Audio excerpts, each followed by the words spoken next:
അള്ളാഹു തന്ന ഹിദായത്ത് നമ്മിൽ നിന്ന് നമ്മൾ അറിയാതെ കൊഴിഞ്ഞു പോകും എന്നതാണ് ഏറ്റവും വലിയ അപകടം.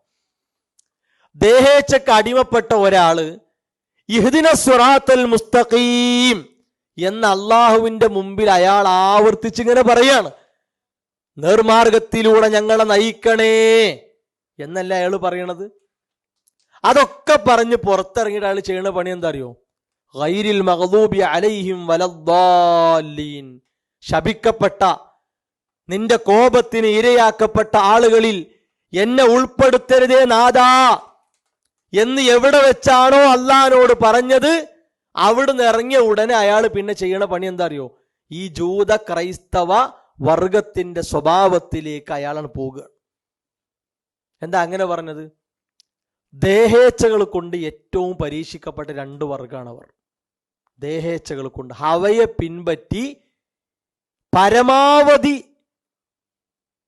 തെറ്റിലേക്ക് പോയ, പിഴവിലേക്ക് പോയ രണ്ട് വിഭാഗമാണ് അൽ യഹൂദ് വൻ നസ്വാറ. അപ്പോൾ ഒന്നാമത്തെ ഇതിൻ്റെ ഒരു ലുറ്, ഒരു പ്രയാസം എന്നത് ഹിദായത്തിൽ നിന്ന് നമ്മൾ പുറത്താകുന്നുള്ളതാണ്.